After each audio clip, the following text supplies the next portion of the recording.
ഏറ്റവും കൂടുതൽ മിഥ്യാധാരണകൾ പരത്തിയിട്ടുള്ള ഒരു രോഗത്തെക്കുറിച്ചാണ് ഞാനിന്ന് ചർച്ച ചെയ്യാൻ ആഗ്രഹിക്കുന്നത്.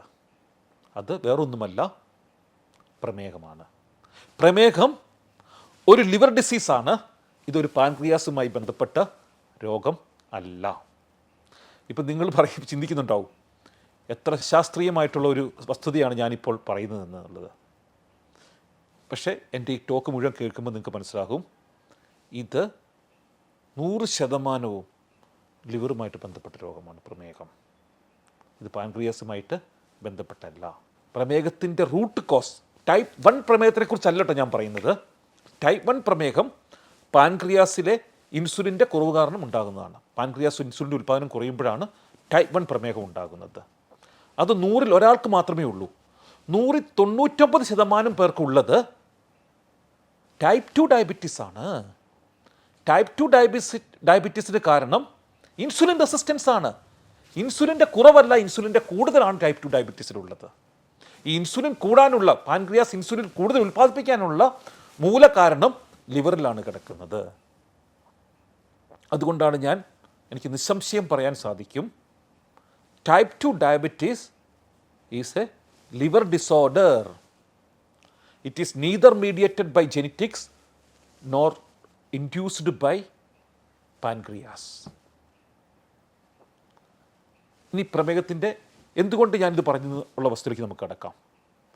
കാരണം നിങ്ങൾക്ക് ഗൂഗിളിൽ ഒന്ന് ജസ്റ്റ് സെർച്ച് ചെയ്ത് നോക്കിയാൽ മതി, visceral fat and type 2 diabetes എന്ന് അടിച്ച് നോക്കുക. 100 കണക്കിന് ഗവേഷണങ്ങൾ നിങ്ങൾക്ക് ലഭിക്കും. 100 കണക്കിന് ഗവേഷണങ്ങൾ നിങ്ങൾക്ക് ലഭിക്കുന്നതാണ്.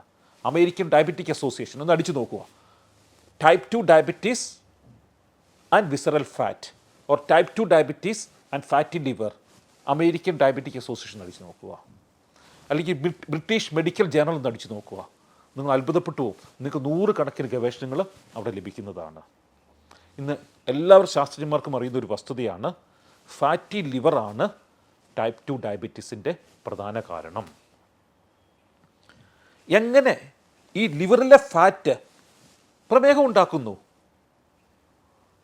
കാരണം ലിവറിലെ ഫാറ്റ് ഉള്ളവർക്ക് നമ്മുടെ ശരീരത്തൊരു അവസ്ഥ സംജാതമാകും. അതിന് പറയുന്ന പേരാണ് ഇൻസുലിൻ റെസിസ്റ്റൻസ്. അപ്പോൾ ഈ പ്രമേഹ രോഗികളിൽ ഇൻസുലിൻ്റെ കുറവില്ല. ഇൻസുലിൻ്റെ പ്രധാനപ്പെട്ട ഫങ്ഷൻ എന്ന് പറഞ്ഞിട്ടുണ്ടെങ്കിൽ നമ്മുടെ കോശത്തിൻ്റെ വാതിൽ തുറക്കുക. നമ്മൾ ചിന്തിക്കുക, നമ്മുടെ കോശത്ത് 2 വാതിലുണ്ട്. വാതിൽ A, door A, door B. Door A ചാവിയിട്ട് തുറക്കുന്ന ഡോറാണ്. ഡോർ ബി സൂപ്പർ മാർക്കറ്റിലൊക്കെ ഉള്ള പോലത്തെ ഗ്ലൈഡിംഗ് ഡോറാണ്. ഫാറ്റും പ്രോട്ടീനും ഈ ഗ്ലൈഡിംഗ് ഡോറിൽ കൂടെ അല്ലെങ്കിൽ ഡോർ ബി കൂടെയാണ് കോശത്തിൻ്റെ ഉള്ളിലോട്ട് പ്രവേശിക്കുന്നത്. പക്ഷേ പഞ്ചസാരയും ഗ്ലൂക്കോസും ഡോർ എ ചാവിയിട്ട് തുറക്കുന്ന ഡോറിൽ കൂടിയാണ് പ്രവേശിക്കുന്നത്. അതായത് നമ്മൾ കഴിക്കുന്ന ചോറ്, ചപ്പാത്തി അല്ലെങ്കിൽ ഫ്രൂട്ട്സ്, നമ്മൾ കഴിക്കുന്ന ധാന്യങ്ങൾ, മില്ലറ്റ്, ഇതേപോലെയുള്ള എല്ലാ കാർബോഹൈഡ്രേറ്റും ഈ ചാവിയിട്ട് തുറക്കുന്ന ഡോറിൽ കൂടിയാണ് ഉള്ളോട്ട് കയറിപ്പോകുന്നത്. പക്ഷേ നമ്മൾ കഴിക്കുന്ന മാംസം, നെയ്യ്, വെണ്ണ, കോക്കനറ്റ്, മുട്ടയുടെ ഉണ്ണി, ഇതെല്ലാം ഡോർ ബി കൂടെ ഗ്ലൈഡിംഗ് ഡോറിൽ കൂടെ ഉള്ളോട്ട് സുഖമായിട്ട് കയറിപ്പോകും. അപ്പോൾ ഈ ഗ്ലൂക്കോസ് കിടക്കുന്ന ഡോർ എ തുറക്കാതിരിക്കുന്ന അവസ്ഥ, അതാണ് പ്രമേഹം. അതിന് പറയുന്ന പേരാണ് type 2 diabetes or insulin resistance എന്നുള്ളത്. അപ്പോൾ ഈ ഡോർ എയിനെ വാതിൽ തുറക്കുന്നത് ഏതാണ്? ഇൻസുലിൻ എന്ന ചാവിയാണ്. അപ്പോൾ ഈ ഇൻസുലിൻ എന്ന് പറഞ്ഞ ചാവി പാൻക്രിയാസിൽ കറക്റ്റായിട്ട് ഉൽപ്പാദിപ്പിക്കപ്പെടുന്നുണ്ട്. പക്ഷേ ഈ ഡോറിൻ്റെ കീ തുറക്കുന്നില്ല. അതായത് കീ ഹോളിനുള്ളിൽ നമ്മളൊരു പേപ്പർ കഷ്ണോ ഒരു തടി കഷ്ണോ കയറ്റി വെച്ച് കഴിഞ്ഞാൽ കീ ഹോൾ തുറക്കത്തില്ലോ. അത് തന്നെയാണ് ഈ പ്രമേഹത്തിൽ സംഭവിക്കുന്നത്. കീ ഇഷ്ടം പോലെയുണ്ട്, പക്ഷേ ഈ കീ ഹോളിലോട്ട് കയറുന്നില്ല. ഈ കീക്ക് കീ ഹോളിലോട്ട് ഉള്ളോട്ട് കയറാൻ സാധിക്കുന്നില്ല. അതാണ് ടൈപ്പ് 2 ഡയബറ്റീസ്. അതിന് കാരണം ഈ ഇൻസുലിൻ ഉള്ളോട്ട് കയറാത്തതിന് കാരണം ഇൻസുലിൻ റെസിസ്റ്റൻസ് ആണ്. ഇൻസുലിൻ റെസിസ്റ്റൻസ് കാരണം തുറന്നില്ലെങ്കിൽ ഗ്ലൂക്കോസ് രക്തക്കൊള്ളിൽ കെട്ടിക്കിടക്കും. രക്തക്കൊള്ളിലെ ഗ്ലൂക്കോസ് എങ്ങോട്ട് കയറാൻ സാധിക്കത്തില്ല? കോശത്തിൻ്റെ ഉള്ളോട്ട് കയറി കടക്കാൻ സാധിക്കത്തില്ല. അപ്പം രക്തം പരിശോധിക്കുമ്പോൾ പഞ്ചസാരയുടെ അളവ് അവിടെ കൂടുതലുള്ളതായിട്ട് കാണപ്പെടുന്നു. അപ്പോൾ ഒരു കാര്യം വ്യക്തമാണ്, ഈ ലിവറിലെ ഫാറ്റ് ഉണ്ടാക്കുന്ന ചില കെമിക്കൽസാണ് ഈ ഇൻസുലിൻ കടക്കേണ്ട കീ ഹോളിനെ ബ്ലോക്ക് ചെയ്യുന്നത്. കാര്യം പെടുത്ത് കിട്ടുന്നുണ്ടോ? അതായത് നമ്മുടെ കോടിക്കണക്കിന് കോശങ്ങളുണ്ട്. ഈ കോശത്തിൻ്റെ ഭിത്തിയിലെ ഇൻസുലിൻ കടക്കേണ്ട സുഷിരങ്ങളെല്ലാം ലിവറിൽ നിന്നുള്ള ടോക്സിൻസ് ഡാമേജ് ചെയ്യുന്നു. ലിവറിലെ ഈ ടോക്സിൻസിൻ്റെ ഉൽപ്പാദനം കാരണം ലിവറിൽ അടിഞ്ഞിരിക്കുന്ന കൊഴുപ്പാണ്. അതിന് പറയുന്ന പേരാണ് non alcoholic fatty liver disease. എന്താണ്?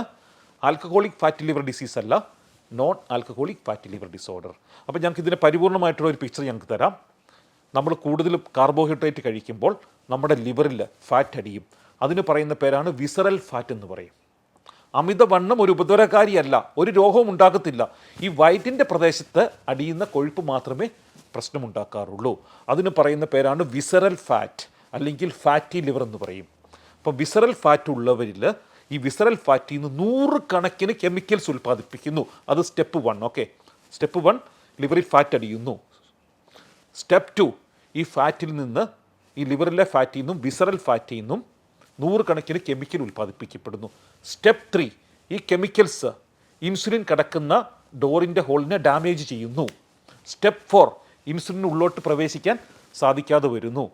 ഇൻസുലിൻ ഉള്ളിൽ പ്രവേശിക്കാതിരിക്കുന്നതും കൊണ്ട് ആ ഡോറ് ഗ്ലൂക്കോസ് കടക്കേണ്ട നമ്മൾ കഴിക്കുന്ന ചോറും ചപ്പാത്തിയും അല്ലെങ്കിൽ കപ്പയും ഒക്കെ കയറിപ്പോകുന്ന ഡോറ് തുറക്കാതെ കിടക്കുന്നു. ആ കഴിച്ച ഭക്ഷണം രക്തത്തിൽ പഞ്ചസാരയായിട്ട് കെട്ടിക്കിടക്കുന്നു. ഇതാണ് പ്രമേഹത്തിന് കാരണം. സുഹൃത്തുക്കളെ, അതുകൊണ്ടാണ് ഞാൻ പറയുന്നത് type 2 diabetes is A liver disease. അതുകൊണ്ടാണ് 100 കണക്കിന് ഗവേഷണങ്ങളുണ്ട്. 10% വെയിറ്റ് കുറച്ചപ്പോൾ ആരംഭ സ്റ്റേജിലുള്ള പ്രമേഹം പരിപൂർണമായിട്ട് ക്യൂർ ചെയ്യാൻ സാധിച്ചു. അതുകൊണ്ടാണ് ഇന്ന് ശാസ്ത്രജ്ഞന്മാർ താലോലിച്ച് വിളിക്കുന്ന ഒരു പ്രമേഹമുണ്ട് പ്രമേഹത്തിന്, ഡയബിസിറ്റി. എന്താണത്? ഡയബിസിറ്റി. ഒബേസിറ്റിയാണ് ഡയബറ്റീസിൻ്റെ മൂലകാരണം, പ്രത്യേകിച്ച് ലിവറിലെ കൊഴുപ്പ്.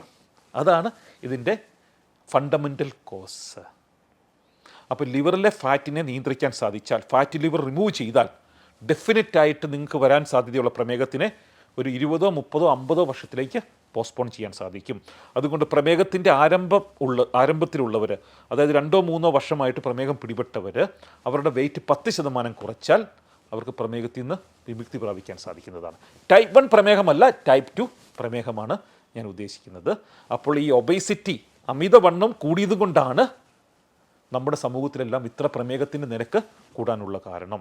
ഒന്ന് ആലോചിച്ച് നോക്കി, 50-ലും 40-ലും 50-ലും 60-ലൊക്കെ എൻ്റെ പേരൻസിൻ്റെ മാരേജ് 77-ലായിരുന്നു. അന്നത്തെ ഞാൻ ആൽബത്തിൽ കൂടെ കണ്ണോടിച്ചപ്പോൾ ഒരൊറ്റ ഒരാൾക്ക് പോലും അധിക വണ്ണമില്ല, ഒബേസിറ്റി ഇല്ല. അന്ന് പ്രമേഹത്തിൻ്റെ രോഗികളുടെ എണ്ണം വളരെ കുറവായിരുന്നു. പക്ഷേ 90 ശേഷം, ഒരു 2000-ന് ശേഷം ഈ പാക്ക്ഡ് ഫുഡുകളും പ്രോസസ്ഡ് ഫുഡുകളും ബേക്കറി പ്രൊഡക്റ്റുകളും ഷുഗറിൻ്റെ കൺസപ്ഷനും അമിതമായി വർദ്ധിപ്പിച്ചതനുസരിച്ച് ഒബേസിറ്റി ഉള്ളവരുടെ എണ്ണവും കൂടി. ഈ ഒബേസിറ്റി കൂടുതലിന് പാരലായിട്ട് ടൈപ്പ് 2 ഡയബറ്റീസും വർദ്ധിച്ചു. So obesity is the root cause of type 2 diabetes. പാരമ്പര്യമല്ല. അപ്പോൾ നിങ്ങളുടെ ഭാരം കുറച്ചാൽ, ലിവറിലെ ഫാറ്റ് കുറച്ചാൽ ടൈപ്പ് 2 ഡയബറ്റീസിനെ മാനേജ് ചെയ്യാൻ സാധിക്കും. ആരംഭത്തിലുള്ള ടൈപ്പ് 2 ഡയബറ്റീസിനെ പൂർണ്ണമായിട്ട് ക്യൂർ ചെയ്യാനും സാധിക്കും.